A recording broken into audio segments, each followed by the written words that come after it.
Halo, selamat siang. Nama saya Joyce Rafael Bolton dengan NIM yang ada bagian sini. Ini adalah daftar isi kelompok.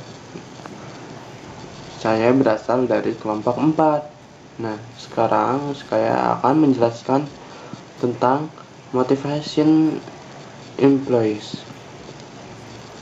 Saya sebagai Joyce Rafael Bolton akan mewakili kelompok 4.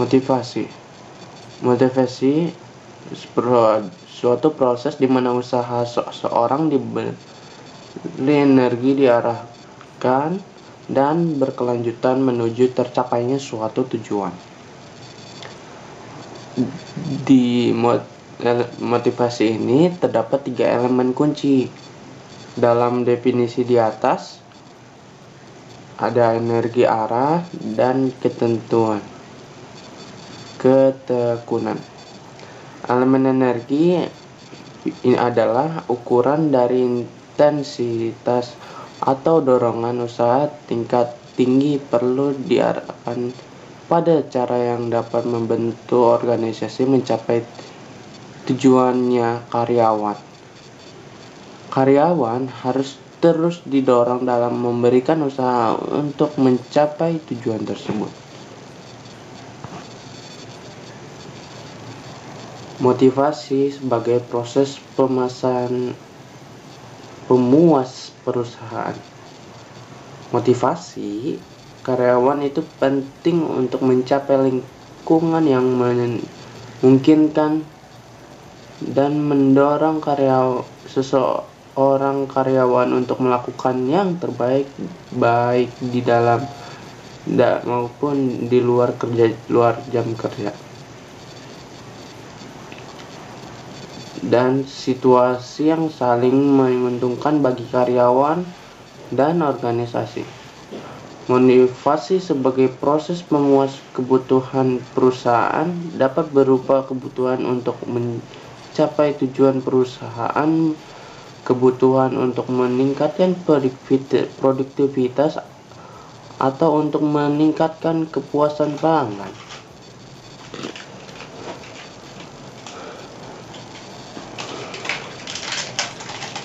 Motivasi karyawan dapat berasal dari dalam diri karyawan atau dari luar diri karyawan. Motivasi eksternis.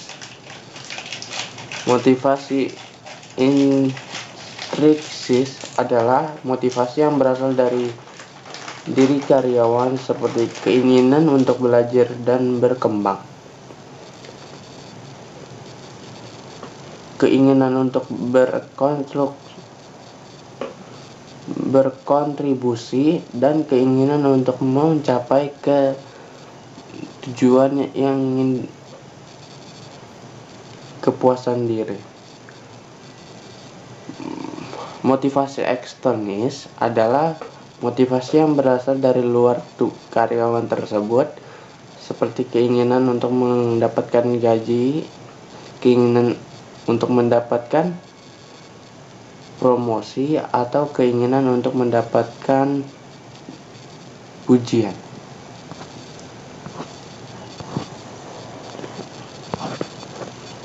Nah, di sini saya paparkan tahap gambar hierarki Maslow, 5 tingkatan hierarki Maslow. Yang tingkatan pertama itu ada aktualisasi diri, ada penghargaan sosial, yang keempat keamanan, dan terakhir psikologi.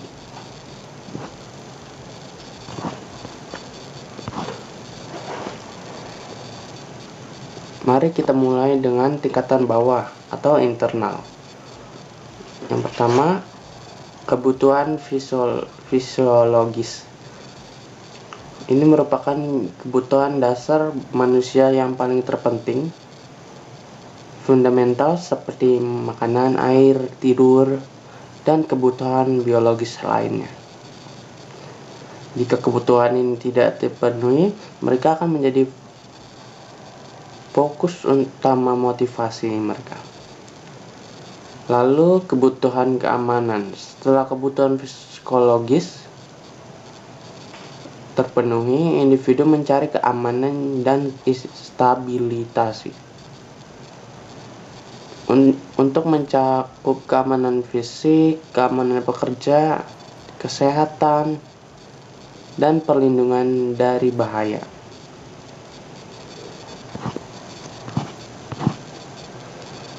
Tingkatan atas eksternal. Kebutuhan sosial atau bersosialisasi.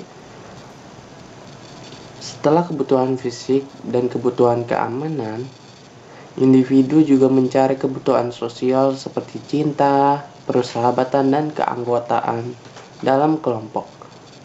Hubungan interpersonal dan rasa diterima menjadi penting pada tingkatan ini.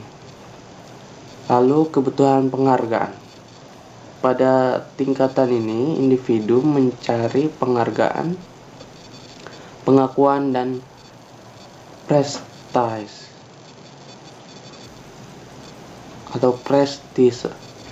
Ini mencakup dorongan untuk mencapai tujuan, mendapatkan penghargaan, dan mendapatkan pengakuan dari orang lain. Kebutuhan aktualisasi diri. Ini adalah tingkatan tertinggi dan dalam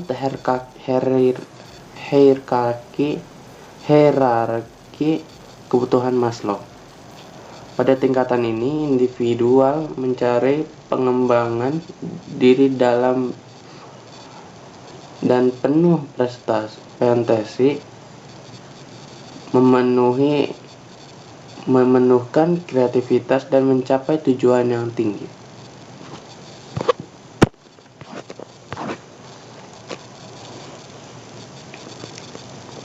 Penggunaan hierarki Maslow dalam upaya motivasi. Penggunaan hierarki Maslow dalam upaya motivasi. Teori hierarki kebutuhan Maslow dapat digunakan sebagai kerangka kerja yang membantu pemimpin organisasi atau manajer manajer sumber daya manusia untuk memahami dan memotivasi karyawan. Berikut adalah beberapa cara hierarki Maslow dapat digunakan dalam upaya motivasi. Ada kebutuhan psikologis, yaitu kebutuhan akan makanan, minuman, dan rumah. Terus seks, kebutuhan fisik lainnya. Kebutuhan keamanan, kebutuhan akan keamanan dan perlindungan dari kejahatan fisik, emosional, dan jaminan terpenuhinya kebutuhan fisik. Lalu kebutuhan sosial.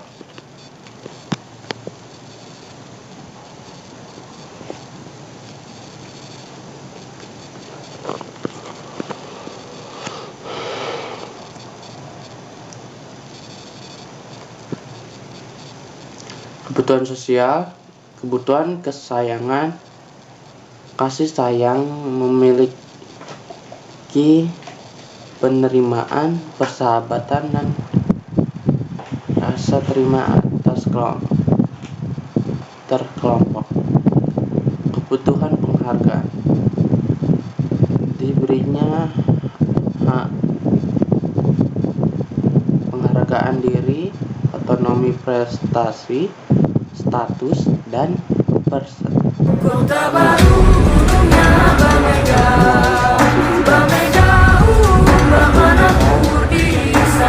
pencapaian potensi seseorang, pemenuhan diri, dorongan untuk mampu menjadi apa yang diinginkan. Teori X dan Y. Teori X dan Y adalah dua konsep manajemen yang dikemukakan oleh Douglas McGregor dalam bukunya The Human Side of Enterprise. Pada tahun 1960, kedua teori ini memberikan pandangan yang berbeda terhadap cara manajer mendekati motivasi karyawan. Berikut adalah cara manajer teori X dan Y mendekati motivasi. Nah, seperti gambar di sini, teori X dalam fungsinya sebagai pendekatan kontrol, pendekatan otoriter.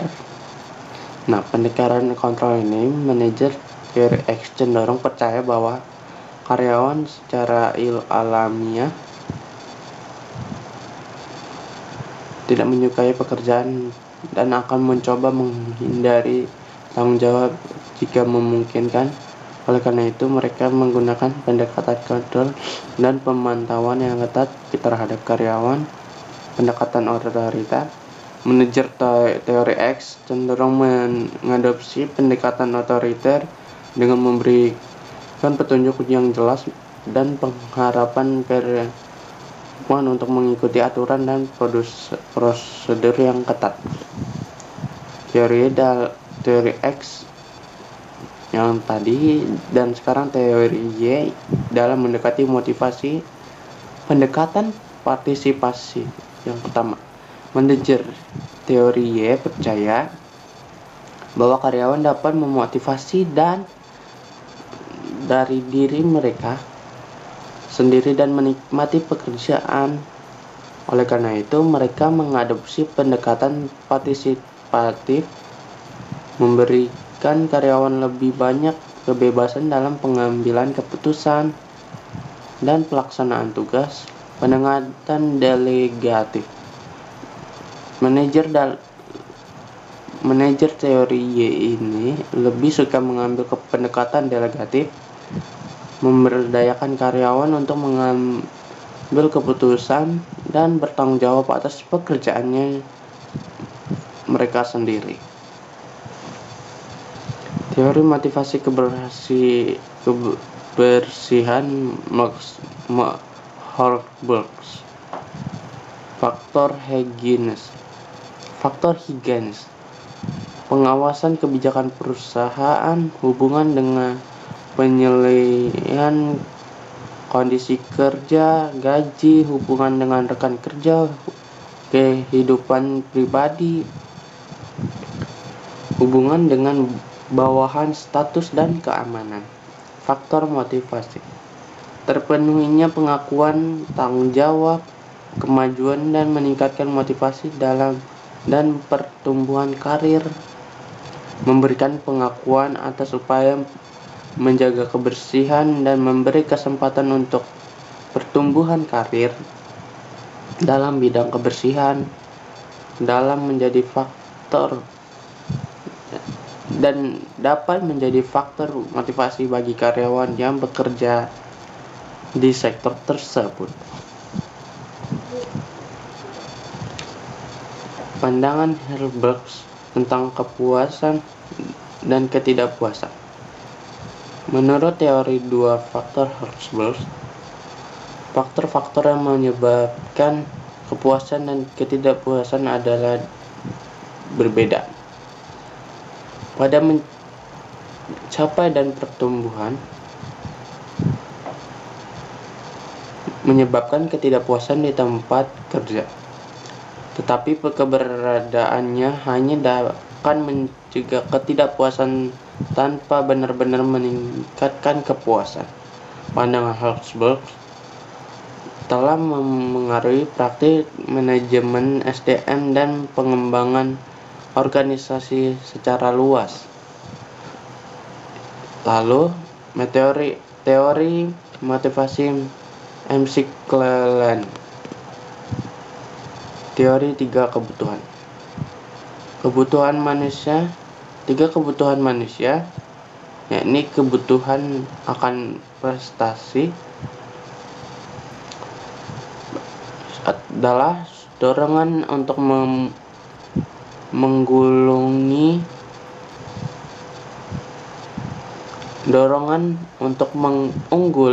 berprestasi, sehubungan dengan seperangkat standar bergulat untuk sukses.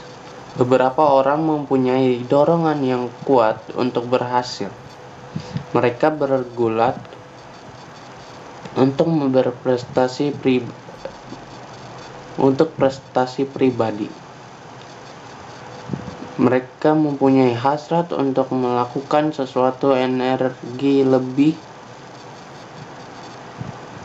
yang baik atau lebih efisien daripada yang dilakukan sebelumnya. Dorongan ini adalah kebutuhan akan prestasi, kebutuhan akan kekuasaan, kebutuhan untuk membuat seorang lain berperilaku dalam suatu cara yang orang-orang tanpa dipaksa tidak akan berperilaku demikian. Kebutuhan akan afiliasi adalah hasrat untuk hubungan antar pribadi yang ramah dan akrab. Kebutuhan ini disampaikan dengan hasrat disukai dan diterima baik. Ini ada tabel, yakni peraih prestasi lebih menyukai pekerjaan yang menawarkan tanggung jawab pribadi, umpan balik, dan resiko sedang. Lanjut, teori kontemporer. Teori kontemporer. Teori penetapan tujuan. Teori ini dikembangkan oleh Locke yang menjelaskan hubungan-hubungan antar niat dengan perilaku individual. Individu menetapkan sasaran pribadi yang ingin dicapai. Sasaran pribadi memiliki nilai kepentingan pribadi, valence yang berbeda-beda. Proses penetapan tujuan, goal setting, dapat dilakukan berdasarkan prakasa sendiri. Contoh, seorang tenaga kerja memiliki motivasi kerja yang bercorak lebih reaktif atau tanggap pada saat ia diberi tugas untuk mencapai sasaran-sasaran kerjanya untuk kurang waktu tertentu, maka terjadi ikatan terhadap usaha mencapai tujuan tersebut tidak terlalu besar.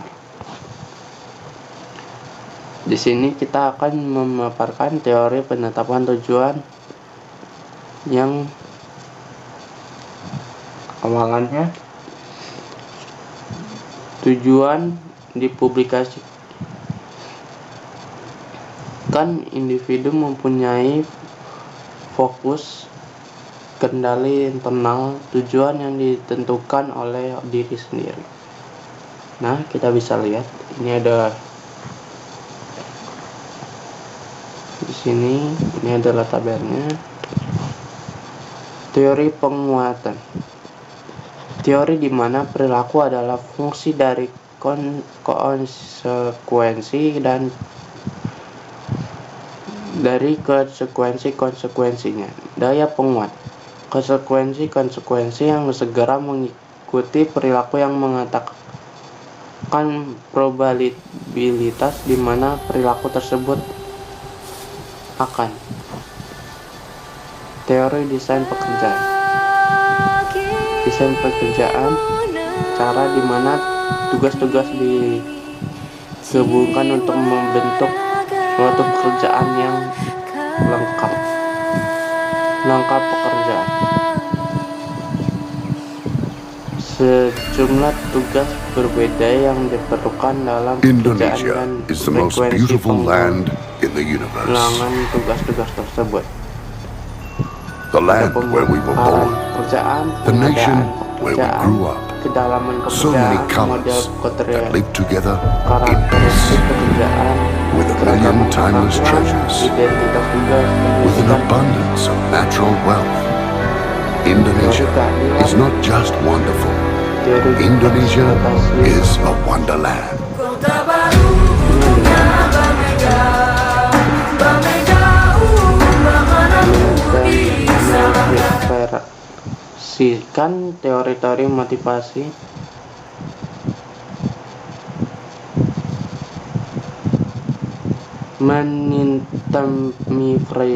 fraksikan teori-teori motivasi kontemporer.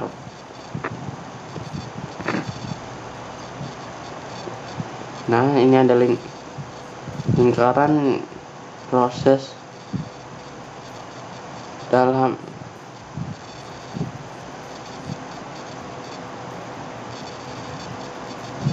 progres yang tinggi. Nah,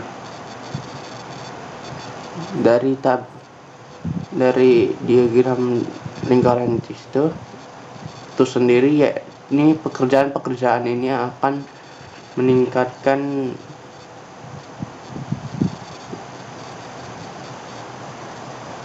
antara berusaha dan kinerja. Kedua pekerjaan yang direncanakan di sekitar harus didorong pekerjaan karena itu. Pekerjaan yang menawarkan ekonomi simpan baik dan karakteristik tugas yang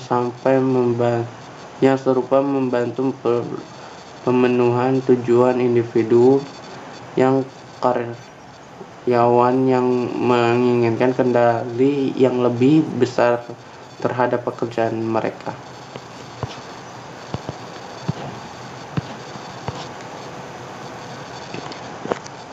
Terima kasih Ibu Tiara. Saya mengucapkan terima kasih atas presentasi saya yang saya paparkan. Sekian, terima kasih.